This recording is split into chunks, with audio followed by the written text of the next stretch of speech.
Auzubillahi Bismillahirrahmanirrahim. Assalamu alaikum, my dear students and all viewers.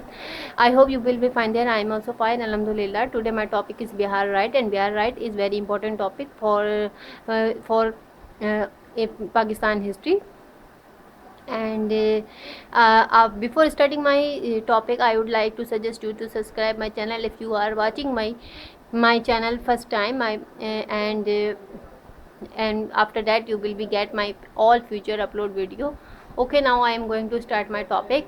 My topic is Bihar right. First of all, I'd like to tell you that Bihar एक province है and right जो है एक किस्म का दंगा फसाद है, लेकिन ये दंगा फसाद नॉर्मल दंगा फसाद नहीं होता। वायलेंस जैसे कहते हैं ना, वायलेंस हो गया, तो ये वायलेंस या इस तरीके की नहीं है। ये इसमें बिहार में जो राइट हुआ, राइट के मायने जो होते हैं उसमें इस तरीके से मारा जाता है कि ह्यूमन बॉडी को अच्छी तरीके से ह्यूमिलिएट किया जाता है और उसकी ह्यूमन बॉडी के पीसेस किए जाते हैं। ये उस तरीके की राइट उसको कहते हैं। सही है। ओके, नाउ मैं इसकी अपने मेन टॉपिक की तरफ आने से पहले आप लोगों से थोड़ा सा, क्योंकि जब ये इतनी बड़ी नौबत आ गई थी पाकिस्तान का, जब तहरीक आज़ादी चल रहा था, तो बिहार राइट जब आया तो ये क्यों इतनी बड़ी नौबत आई थी कि लोगों के बहुत सारे ये इस तरीके से काट दिए गए, पूरी बस्तियाँ, पूरे शहर को क्या कहते हैं वीरान कर दिया था, लोगों को काट पीट के। सही है। और मार दिया था जान से, इस तरीके से सब मुसलमानों को मारा था। बिहार जो है क्या कहते हैं, इसने भी बहुत बड़ा रोल अदा किया था। राइट जब स्टार्ट हुए थे तो इसमें क्या ज़्यादातर इसका बेसिक पॉइंट था कम्युनिकल राइट था। मतलब एक कम्युनिटी दूसरी कम्युनिटी को मार रही थी, तो मुस्लिम जितने भी थे उनको दूसरी कम्युनिटी जो हिंदू कम्युनिटी थी एट दैट टाइम, वो मार रही थी। ओके, अच्छा, इसकी नौबत, राइट की नौबत क्यों आई, इसके पीछे एक बैकग्राउंड था। अंग्रेज जब हमारे साउथ एशिया में आए और जब उन्होंने इससे अपना ले लिया, क्या कहते हैं, मुग़ल से अपना मुग़ल राज ख़त्म करके अपना राज, ब्रिटिश राज स्टार्ट हुआ। तो उन्होंने जब इतनी बड़ी रियासत देखी, क्या कहते हैं, जिस तरह ये इंडिया कुछ इस तरीके से था मैप, तो अंग्रेज़ ने इस पूरी रियासत को अपना बनाया, इस पर अपना ब्रिटिश राज लगाया। सही। अच्छा, ब्रिटिश राज में आप स्टार्टिंग से पढ़िएगा तो आपको पता चलेगा मुसलमानों के साथ बहुत ही जुल्म होता चला जा रहा था। और जब सरसैद के टाइम का जो पीरियड, जो तहरीक आज़ादी, वॉर ऑफ इंडिपेंडेंस है, उसके लिए उसमें भी जो हम पढ़ेंगे उसमें भी बताया गया था कि बहुत ज़्यादा जुल्म थे, बहुत आवाज़ उठाई उस टाइम पे जो लीडर्स थे, वो सर सैयद अहमद खान और उस टाइम के जितने भी थे, उन्होंने मुसलमानों के राइट के लिए लड़ा, मुसलमानों को शऊर पैदा किया, हिम्मत दी और सर्वाइवल के लिए उनके लिए कुछ उन्होंने एफर्ट्स करी। तो बिहार राइट जितने भी इवेंट थे पाकिस्तान बनने में, क्योंकि ये डेट आगे से आगे बढ़ती जा रही थी और टालने का काम प्रोसेस चल रहा था। बहुत मशहूर है कि जैसे मसला कश्मीर अगर स्टार्टिंग में ही वो हल हो जाता तो हल हो जाता, कोई चीज़ अगर टल जाती तो फिर वो लटकी रहती, जैसे मतलब कश्मीर लटक गया। तो इस तरह पाकिस्तान बनने को वो लोग टाले जा रहे थे मुख्तलिफ तरीक़ों से। ब्रिटिश भी और क्या कहते हैं उसमें साथ दे रहा था, वो भी क्या कहते हैं हिंदू कांग्रेस पार्टी। तो और यहाँ जो भी हिंदुस्तान की रियासत थी उसके ऊपर बहुत ज़्यादा प्रेशर था, क्योंकि हिंदू और मुस्लिम एक दूसरे से लड़ते चले जा रहे थे, हालात बिगड़ते चले जा रहे थे। सही। तो सब इसका मैं थोड़ा सा बैकग्राउंड पर आऊँगी। बैकग्राउंड पे आप देख लें, क्योंकि बैकग्राउंड होगा तो फिर इस हद तक लड़ाई जाएगी। शुरू में तो हल्की फुल्की सी नाराज़गी से बढ़ते बढ़ते इस तरह के मारा पीटी तक आ गए थे। तो सबसे पहले जब अंग्रेज जो थे उन्होंने हिंदुस्तान को चलाने के लिए, जब इस हद तक हालात ख़राब हुए कि ना कांग्रेस और मुस्लिम लीग दोनों को चलाना बहुत मुश्किल हो रहा था, आसानी से नहीं चल पा रहा था, तो यहाँ पे वाइबल प्लान अंग्रेज जो थे, क्योंकि वो अपनी इस रियासत को, जो उन्होंने इंडिया की रियासत को उन्होंने विन किया था, उन्होंने वाइबल प्लान लाया।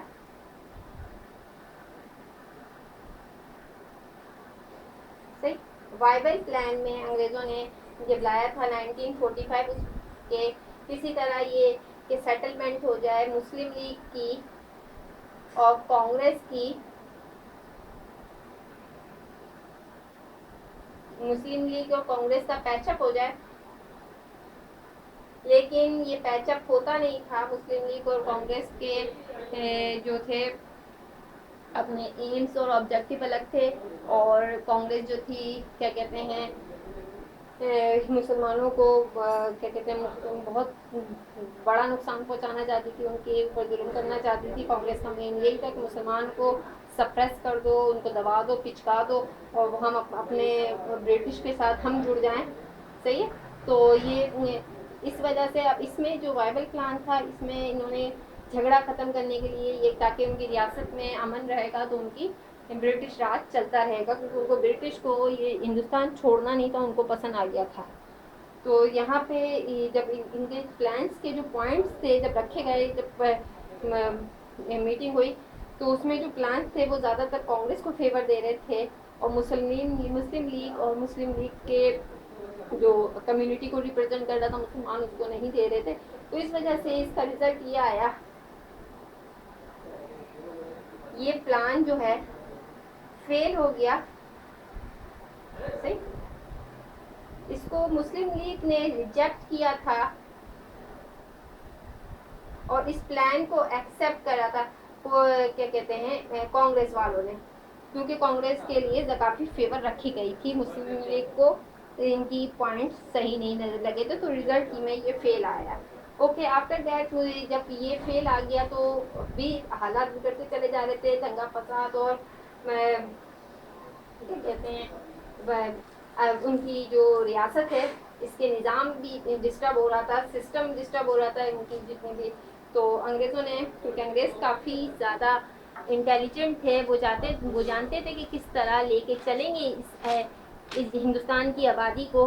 तो हम जो हैं अपने आबादी, अगर आबादी सुकून से रहेगी तो क्या कहते हैं हमारा भी ये राज बना रहेगा। सही है, हमारी राजनीति चलती रहेगी। तो इन्होंने फिर जब ये वाला प्लान जब फेल हो गया तो उन्होंने फिर एक सेकंड बुलाया, दी कैबिनेट मिशन। ये उन्होंने दूसरी तरकीब लड़ाई, क्योंकि अब उस तरीके से तो मुस्लिम लीग और कांग्रेस तो नहीं अपने उसमें बैठे थे, लेकिन क्या खबर इसमें दोनों राजी हो जाएं और क्या कहते हैं बात बन जाए। सही है, और हमारी जो ब्रिटिश इंडिया है वो कायम रहे, क्योंकि वो अपना ब्रिटिश इंडिया बना चुके थे। तो इसके लिए उन्होंने मेन जो इसमें काम किया कैबिनेट मिशन में, उन्होंने कॉन्स्टिट्यूशन रिफॉर्म किया।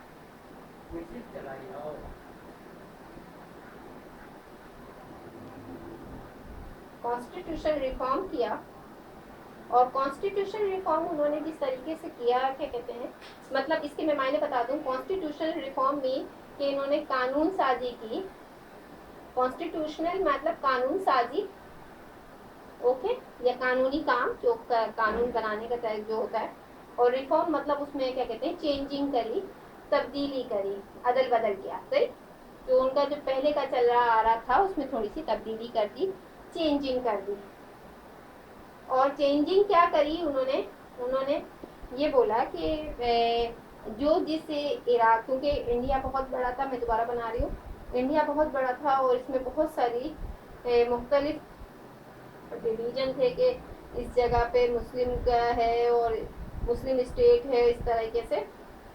तो उन्होंने बोला कि भाई अगर जहाँ की जो स्टेट है और जिस जगह से वो जो भी इंसान, जो भी जहाँ पे मुस्लिम लीग है या कांग्रेस है, कांग्रेस क्योंकि जहाँ मुस्लिम डोमिनेंट थे वहाँ पे वो इलाका मुस्लिम लीग का था, और क्या कहते हैं जो कांग्रेस डोमिनेंट थे वो इलाका हिंदुओं का था। तो उन्होंने क्या कहते हैं इस तरीके से अपने हिंदुस्तान को सब जैसा जगह हो वैसा आप चला लें, जिस जगह के हिसाब से जो भी कानून के हिसाब से चल जाए। मतलब आप अपने इलाके से, वहाँ के रस्म रिवाज से और क्या कहते हैं रहन सहन के हिसाब से अपने इलाके को अपने हिसाब से चला लो। जैसे हमारे नॉर्मल एग्जाम्पल के तौर पर बोलूँगी, जैसे हर बंदे का अपना स्टाइल होता है, लिविंग स्टाइल होता है उसके घर में, सही, फैमिली स्टाइल।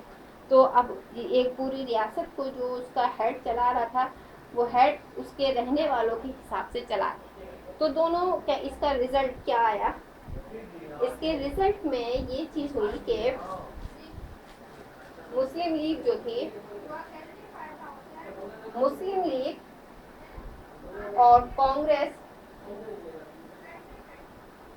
मुस्लिम लीग और कांग्रेस दोनों ने इसको को एक्सेप्ट कर लिया और टाइम चलता रहा और क्या कहते हैं रिजल्ट, ये प्लान जो था कॉन्स्टिट्यूशन पे इसका रिजल्ट आया, ये प्लान जो है सक्सेसफुल हुआ। सही, सक्सेसफुल हुआ। पहले वाला फेल हो गया था प्लान, लेकिन ये सक्सेसफुल रहा। टाइम गुजरता रहा, क्या कहते हैं, और फिर कांग्रेस वालों को ये सूझी कि हम जो है अमेंडमेंट कर देंगे कुछ लॉ में। कांग्रेस ने सोचा लॉ में अमेंडमेंट करेंगे, लॉ अमेंड कर देंगे, मतलब लॉ में तरमीम कर देंगे, अदल बदल कर देंगे, सही है, एडिटिंग कर देंगे, तरमीम कर देंगे, या लॉ में थोड़ी सी चेंजिंग कर लेते हैं, एडिटिंग कर, इसको इस मायने में लिख रही हूँ, चेंजिंग कर लेना या उसको आप बदल लेना, सही, मतलब जो कानून है उसको हम बदल लेते हैं, बदलना। तो मुस्लिम लीग ने बोला कि जो सेटलमेंट हुई थी, जिन पेपर्स पे हमने साइन किया था, एग्रीमेंट के ऊपर हमने यस कहा था, एक्सेप्ट कहा था, जब वो पेपर्स के, जब किसी भी पेपर्स के जो पॉइंट्स थे, जब वो पॉइंट्स में ही अदल बदल हो जाएगी, आप अपने हिसाब से आगे पीछे कर लोगे, तो पॉइंट्स ही हिल गए, तो अब हम जो है इसको फेल कर देते मुस्लिम लीग ने। फिर ये यहाँ पे ये वाला जो कैबिनेट मिशन था वो इस वजह से टाइम गुजरने के बाद, क्योंकि इनकी नीयत में फ़र्क आ गया था, तो फिर वो इन दी एंड पहले तो सक्सेसफुल रहा, फिर जब नीयत बदली तो फिर यहाँ पे इसका रिजल्ट आया इसका, ये फेल हो गया प्लान, सही, ये प्लान फेल हो गया। तो ब्रिटिश यहाँ पे भी फिर परेशान हो गए कि भाई हमने तो अभी इन दोनों को की दोस्ती कराई थी, फिर इन दोनों की लड़ाई होगी, दोनों ये सरकार, मतलब दोनों बड़ी सियासी जमात थी, क्या कहते हैं, जहाँ वो राज कर रहे थे ब्रिटिश, ओके, हिंदुस्तान की। तो वक्त इस तरह गुजरता रहा, सख्तियाँ बढ़ती रही, मारपीट और कत्ल भी बढ़ता रहा। फिर हालात बहुत ज़्यादा बिगड़ गए जब ये असम्बली में भी मुसलमानों से उनके हक छीने जाने लगे और दूसरी के किस्म की, क्या कहते हैं, बातें स्टार्ट हो गई, इशू स्टार्ट हो गए। तो फिर मुसलमानों ने सोचा कि हाँ, हमें अब इस तरह हाथ पे हाथ नहीं रखना, हमें जो है अपना राइट लेना है। तो मिस्टर जिन्ना ने अपने घर में मुंबई में एक प्रेस कॉन्फ्रेंस बुलाई, सही है, जब ये कैबिनेट मिशन 46 का था कुछ। फिर जुलाई में यहाँ पे जुलाई 1946 को जिन्ना ने प्रेस कॉन्फ्रेंस बुलाई, जिन्ना प्रेस कॉन्फ्रेंस हुई, सही, और वो प्रेस कॉन्फ्रेंस की जो लोकेशन थी, जहाँ वो प्रेस कॉन्फ्रेंस का जो वेन्यू था, मतलब जहाँ वो हुई थी, वो जगह थी जिन्ना का अपना घर, जिन्ना हाउस,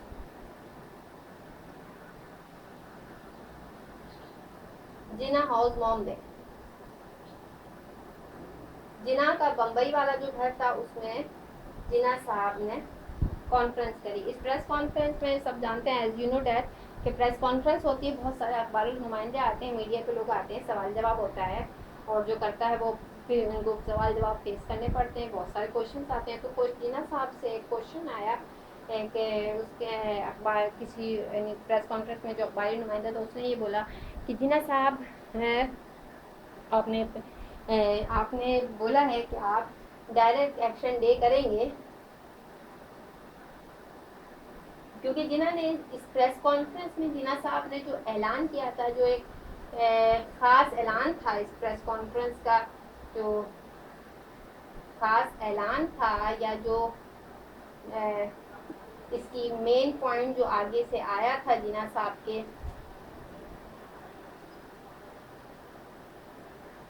मेन स्टेटमेंट जो आई थी,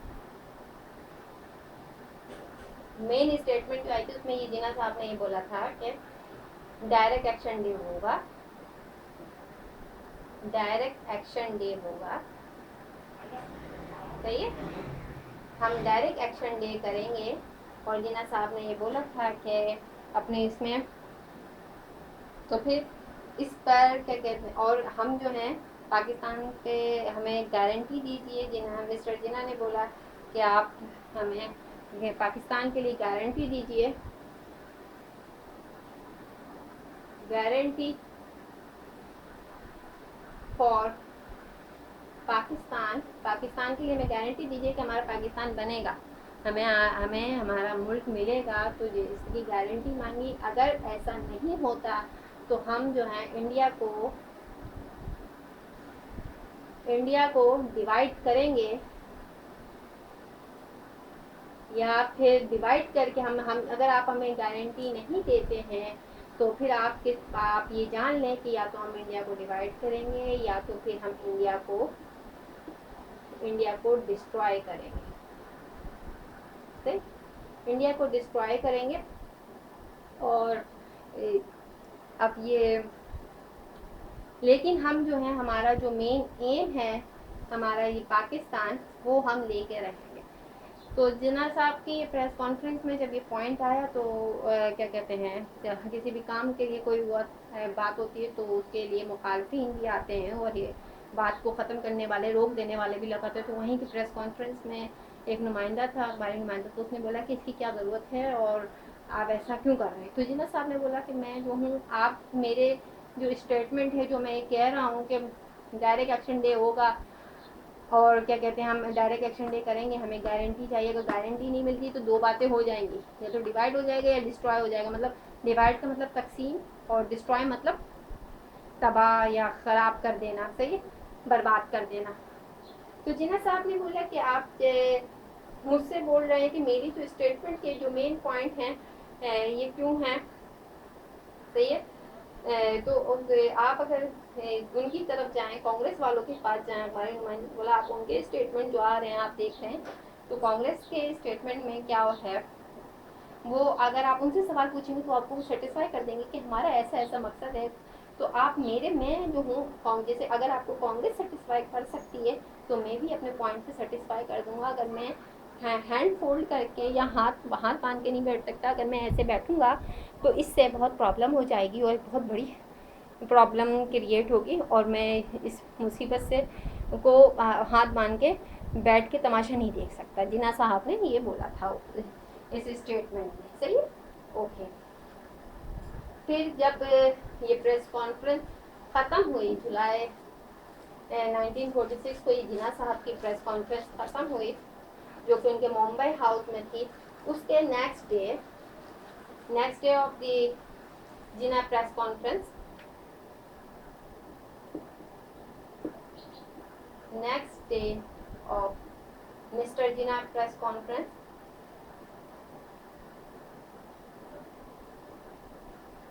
सही,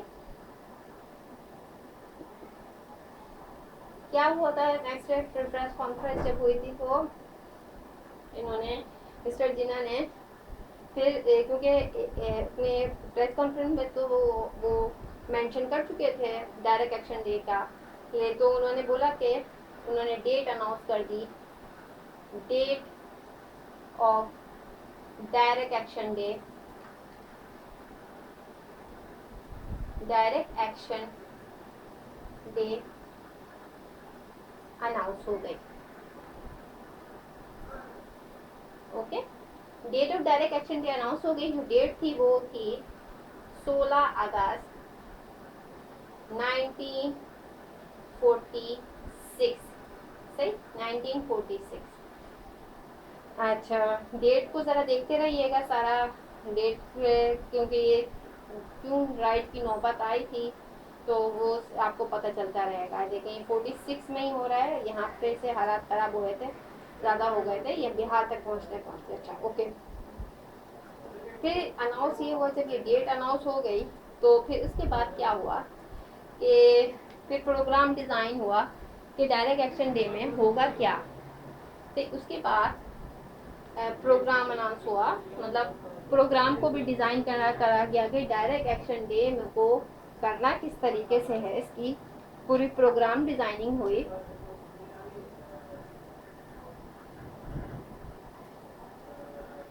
प्रोग्राम डिज़ाइन किया गया, जैसे कि किसी भी चीज़ के इवेंट का प्रोग्राम डिज़ाइन किया जाता है।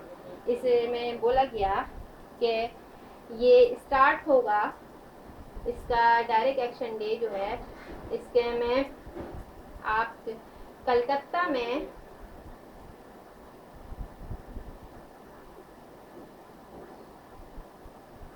कलकत्ता जो के कैपिटल था, किसका था, बंगाल कैपिटल था, बंगाल का कैपिटल था, उससे ये स्टार्ट होगा और कलकत्ता में उनको जिस जगह से मुख्तलिफ कलकत्ता की डिफरेंट एरियाज से स्टार्ट होगा, डिफरेंट एरियाज लाइक के हर सिटीज़ के कुछ एरियाज होते हैं, सही है। तो कलकत्ता के जिन एरिया से ये स्टार्ट होगा वो थे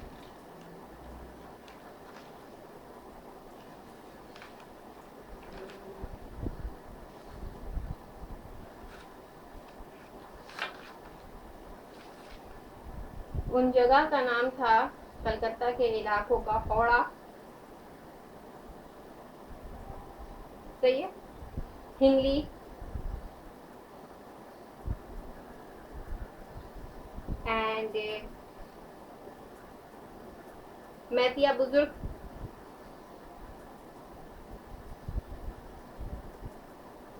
मैतिया बुज, ये वहाँ के इलाके थे। 24 पानार, 24 परनागस,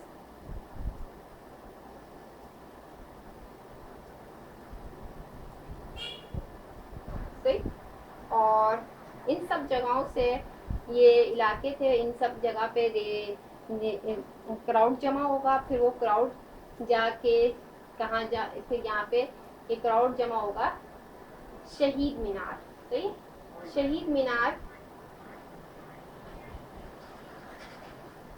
शहीद मीनार जो एक ग्राउंड था, वहाँ पे जाके जमा होगा। और इसको जो लीड करेगा, वो थे बंगाल के मिनिस्टर से, क्या कहते हैं, उनका नाम था मिनिस्टर ऑफ बंगाल हुसैन शहीद सहरवर्दी। इसको लीड करेंगे हुसैन शहीद, हुसैन शहीद सहरवर्दी।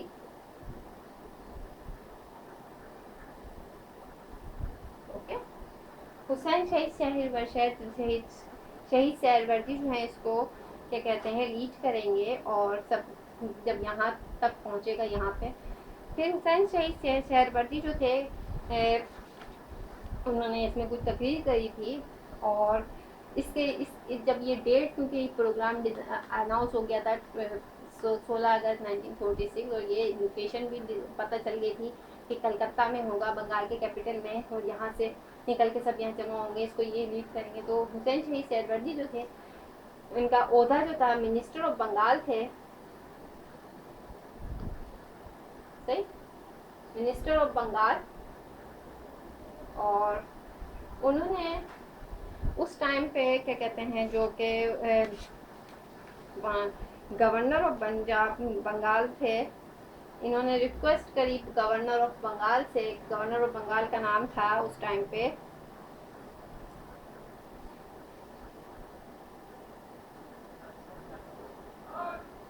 सर फ्रीडरिक बोरो। उस टाइम पे जब 1946 का ज़माना था, तो गवर्नर ऑफ बंगाल थे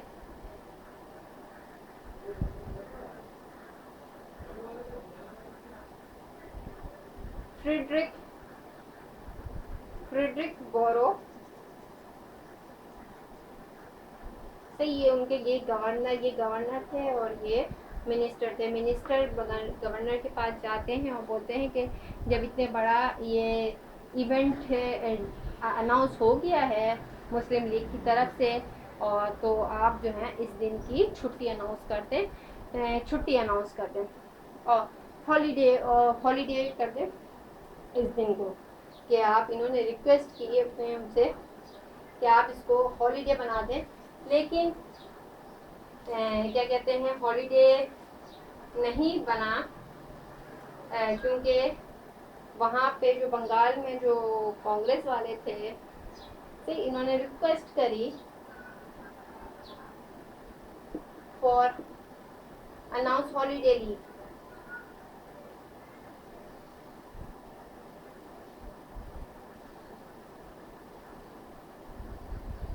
कि छुट्टी सरकारी छुट्टी दे दें आप, जैसे सरकारी छुट्टी होती है किसी भी बड़े मौके पे तो सारे लोग घर पे रहेंगे, और होता भी यही है, माजी में भी वही सब कुछ होता है, तो सियासत हमेशा एक जैसी रही है।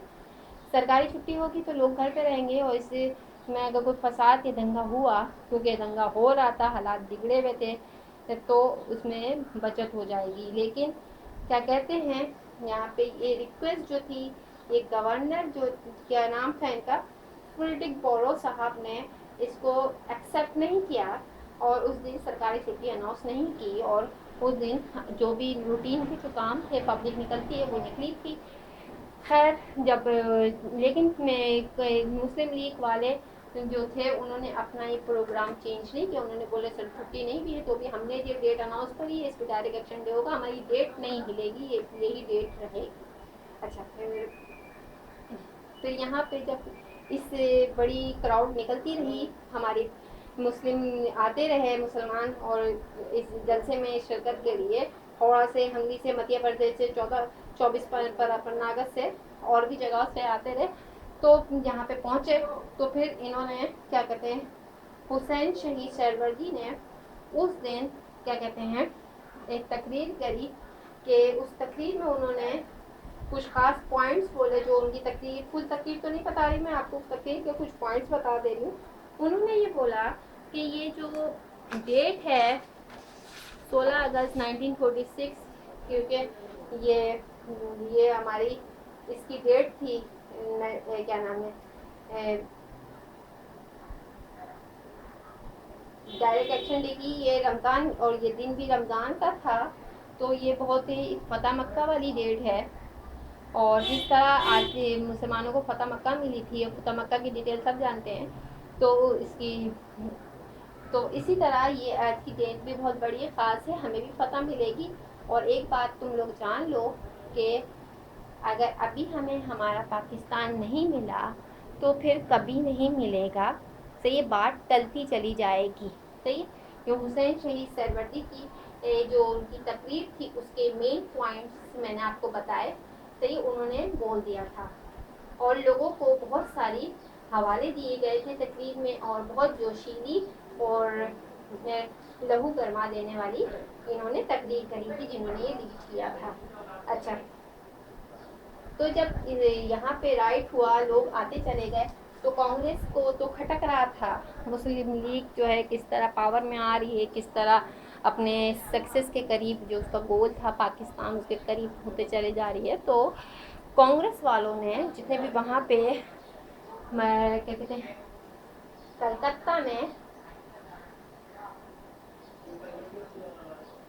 कलकत्ता में जितने भी हिंदू थे, और हिंदू लोगों ने, हिंदू एक्सट्रीमिस्ट जो थे, उन्होंने अटैक कर दिया। किस पे अटैक कर दिया? हिंदू एक्सट्रीमिस्ट ने अटैक कर दिया। अटैक किस पर किया? मुस्लिम के जो भी मुस्लिम्स थे उन वहाँ पे रहने वाले, कलकत्ता में जितने भी मुस्लिम थे जो के अपने घरों में थे, जो घरों में थे उनको भी, और जो जलसे में थे उनको भी, मतलब जहाँ जहाँ मुसलमान थे उनको घर में घुस के मारा, और उनको बहुत बुरी तरीके से कत्ल किया। ओके, फिर इसमें क्योंकि ये राइट बहुत बुरा राइट था, और क्या कहते हैं यहाँ कलकत्ता से ये स्टार्टिंग पॉइंट हुआ था। कलकत्ता पे क्योंकि उन्होंने, हिंदुओं ने और कांग्रेस वालों ने मारा था, घर में घुस के काट दिया था, पीट दिया था, वो इसलिए वो काट पीट दिया था कि मुसलमान यहीं पे स्टॉप लगा देंगे, और अपनी ये जो आज़ादी की बातें हैं, फ्रीडम की और आज़ादी की बातें, आज़ादी जो है यहीं पे स्टॉप हो जाएगी, आज़ादी को स्टॉप लगा देंगे। तो जब हम इस तरह उनको अटैक करेंगे, वो हिंदू जो थे थोड़े पावरफुल थे और उनके पास रिसोर्सेज ज़्यादा थे, वो अच्छी फाइट कर सकते थे, मुसलमान उस तरीके से कर भी नहीं सकते थे, और मुसलमानों की खैर मारपीट की नीयत भी नहीं थी, दोनों बातें। अच्छा, फिर यहाँ पे ये होता गया कि कलकत्ता में जब इस पूरी मुस्लिम कम्युनिटी को मार दिए गए, शायद ही चंद इक्का दुक्का लोग ही बचे हों पूरी कलकत्ता शहर में, सबको मार दिया गया। फिर यहाँ पे जो मारपीट हुई कलकत्ता में, जितने भी उस टाइम के जो लीडर्स थे, गांधी था, नेहरू था, क्या कहते हैं, जिन्ना थे, इन सब ने आए रोकने के लिए बहुत कोशिश की, लेकिन ये यहाँ पे रुकना, ये कहते हैं जो एक्सट्रीमिस्ट का जो राइट हुआ था, मतलब राइट इसी को कहते हैं जिसमें कि इस तरीके से मार दिया जाए, तो राइट को नहीं रोक सके। तो ये राइट के जो मुसलमान का और क्या कहते हैं और ज़्यादा उनके अंदर जोश बढ़ता गया। फिर ये नवाखाली तक आया, फिर उसके बाद फिर ये राइट, नवाखाली राइट भी हुआ इसी 1946 पे, मतलब ये आस पास के एक हिस्सा है। तो ये फिर इसके बाद फिर यहाँ पे बिहार में आ गया, तो बिहार में भी बहुत बुरा हुआ था, बिहार में से बहुत ज़्यादा सीवियर हुआ था, वेरी वेरी वेरी सीवियर, तो बहुत सीवियर राइट हुआ था बिहार में। फिर यहाँ पे मैं आपको थोड़ी सी तस्वीर बताना चाहूँगी, क्योंकि मैं वर्बली बता रही हूँ थोड़ा समय, लेकिन तस्वीर कुछ तो मैंने तस्वीरें निकाली हैं, तो मैं आपको दिखाऊंगी। सही है, इन तस्वीरों में देखिएगा जो बिहार राइट हुआ था, क्योंकि ये राइट का अगर जो भी राइट का जो साइज था, अगर इतना साइज कलकत्ता में था, कलकत्ता बहुत बुरा राइट था, कलकत्ता तो नवाखाली तक इसका साइज और बड़ा हो गया था, और इसकी क्या कहते हैं बिहार में भी क्योंकि पूरी पूरी आबादियों को मार दिया गया था। अच्छा देखिए माय डियर स्टूडेंट्स, यहाँ पे मैंने कुछ तस्वीरें निकाली हैं, आप गूगल पे सर्च करिएगा, ये जो मेरा मेन टॉपिक बोर्ड पे लिखा हुआ है बिहार राइट 1946, आप सर्च पे डालेंगे तो कुछ इमेजेस पे जाइएगा तो बहुत सारी इमेजेस आएंगी, तो उनको आपको देखना है। ये देखें किस तरह मारा गया था, जो टांगे के ऊपर थे, तो एक आदमी यहाँ पे इस तरीके से, सही, फिर यहाँ पे देखें मार दिया गया था, किस तरह काट दिया था, बिल्कुल ज़बा कर दिया था, चीर दिया था इनको, बस टुकड़े करीब करीब रख के बॉडी की शक्ल दी है। इसको मैं थोड़ा सा बड़ा करके दिखाऊँ, इनके अंदर के जो ऑर्गन्स थे वो भी बाहर आ रहे हैं। सही है, इसके बाद फिर क्या हुआ, फिर यही वाली दोबारा आ गई तस्वीर। ओके, इसके बाद यहाँ पे देखें, ये एक डस्टबिन है, लकड़ी की डस्टबिन है पुराने ज़माने की, चकोर सी बड़ी सी, और डस्टबिन के अंदर सिर्फ टांग रख नज़र आ रही है, देख रहे, कचरे के ऊपर सिर्फ टांग नज़र आ रही है, कचरे पे इंसानी पार्ट्स पड़े हुए हैं, बॉडी के पार्ट्स ऑफ बॉडी।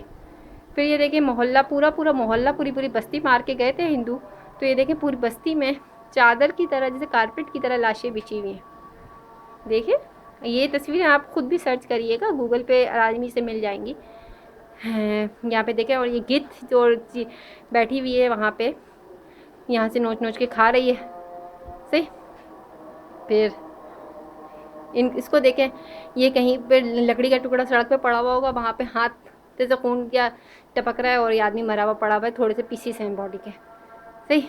और यहाँ पे देखें जब इतना कुछ हो गया, तो उस टाइम पे जब ये दंगा थोड़ा ख़त्म हुआ, तो जैसे कि कचरा चुनने आते हैं, तो इस तरह ट्रक पे ये लाशों के टुकड़े जमा करके लाद के लेके गए, सही। ये वैसे ही लग रहा है जैसे कि हम लोगों के यहाँ कचरा चुनने वाले लोग आते हैं, या बकरा ईद में आलाइशें जमा करने वाले जो लोग आते हैं, इस तरह के आलाइशें उठा के ले जाते हैं, इस तरह इंसान की बॉडियाँ इस तरह चुन के ले जाई गई। सही, देखें जो था चुनने वाला उसने नाक पे मास्क भी पहना हुआ है। अच्छा, ये तस्वीरें बहुत थोड़ी सी हैं, थी तो बहुत सारी, मैं आपको थोड़ी सी ही दिखाई है मैंने।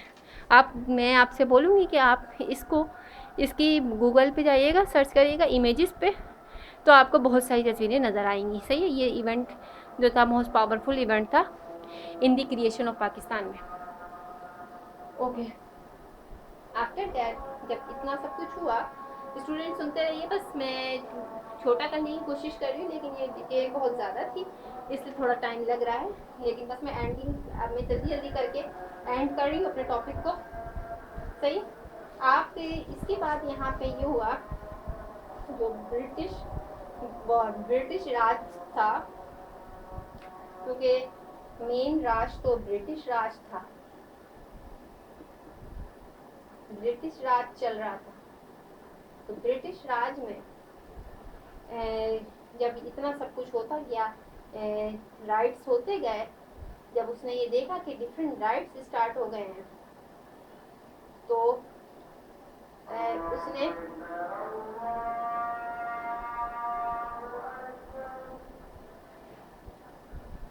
तो ब्रिटिश ने सोचा कि अब हमें वाइंड अप की सोचनी पड़ेगी, क्योंकि हमें बहुत जल्द यहाँ से हटना पड़ेगा और इनकी ज़मीन इन्हीं के हवाले कर देनी पड़ेगी। सही है। और इनको आज़ादी हमें देनी पड़ेगी, क्योंकि हमने जो कब्जा किया था मुग़ल से, मुग़ल का अब हमें भी ये ख़त्म करना पड़ेगा। तो फिर उन्होंने क्या कहते हैं, जल्दी जल्दी फिर ये रेड क्लिफ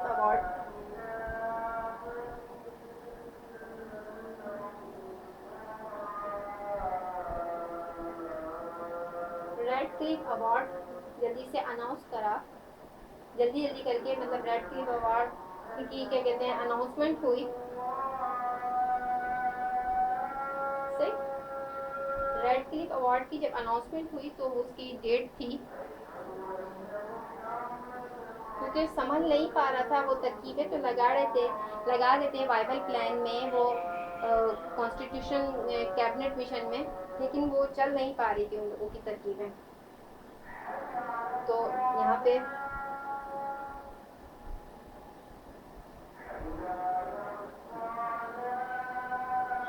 3 जून 1947 को रेड क्लिफ अवार्ड अनाउंस हुआ। इसके मुताबिक के इंडिया में, जो इंडिया इस तरीके से था मैप, इसमें इंटरनेशनल बॉर्डर डिज़ाइंस हुए।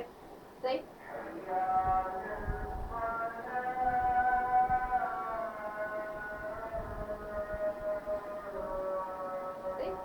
इंटरनेशनल बॉर्डर डिज़ाइन करे गए। ये आसान बात नहीं थी, ये बहुत डिटेल टॉपिक है, इसमें बताऊंगी। तो फिर उन्होंने पार्टीशन इस बेस पे किया कि जो मुस्लिम डोमिनेंट है वो पाकिस्तान बनेगा और जो हिंदू डोमिनेंट है वो हिंदुस्तान बनेगा। तो इस कम्युनिटी के सेंसिस के हिसाब से, मतलब मरदमशुमारी के हिसाब से उन्होंने डिवाइड किया। सही है। इसमें भी बहुत कुछ हुआ था, इसमें भी रेड क्लिफ अवार्ड में भी बहुत सारी धांधलियाँ हुई थी, जो कि मैं आपको बताऊंगी, लेकिन सेपरेट वीडियो पे, वो वीडियो बहुत लंबी हो जाएगी। इस तरह फिर जब इंटरनेशनल बॉर्डर्स डिज़ाइन हुए, तो यहाँ पे ये पीके था, मतलब पाकिस्तान, ये इंडिया था, फिर ये भी यहाँ पे भी पीके था, जो कि अब जो कि करंट जो है बांग्लादेश है, बीडी, शॉर्ट में बीडी बोलते हैं बांग्लादेश को। सही है। तो इस तरीके से बन गया। सही है। तो खैर बीडी बना अभी ज़्यादा 1971 में, लेकिन अब इसको नहीं, जैसे मैं इसके बीडी के ऊपर सेपरेट वीडियो बनाऊंगी, लेकिन अभी मैंने ऐसी बात मैंने बता दी कि ताकि आप लोग पहचान लें कि ये बांग्लादेश पहले पाकिस्तान ही था। सही। अच्छा। और ये एट द एंड मैं आपको इससे की इम्पोर्टेंस बता के वाइंड अप कंक्लूड कर रही हूँ। ज़्यादा देखते रहिए, जाइए नहीं। ये सारा सब कुछ हुआ, क्या कहते हैं, रेड क्लिफ अवार्ड आया, और क्या कहते हैं, इसमें बिहार राइट की इम्पोर्टेंस ये थी क्योंकि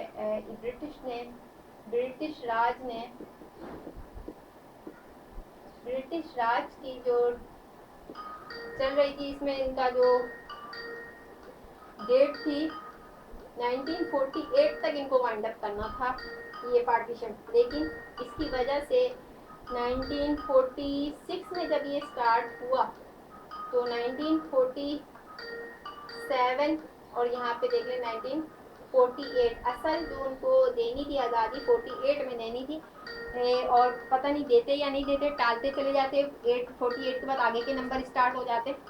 तो इससे बिहार राइट जब हुआ था, क्योंकि राइट जो भी हुए थे कलकत्ता से तो स्टार्ट हुआ था, लेकिन बिहार तक जब पहुंचा था तो बहुत ही जो ब्रिटिश राज था, जो कहाँ से कंट्रोल हो रहा था, बैकिंगम पैलेस से, तो वो हिल गया। उसने ब्रिटिश राज जो था वो, उसमें खलबली मच गई और उसने फिर जल्दी से पार्टीशन करके पाकिस्तान और इंडिया बना दिया। सही है।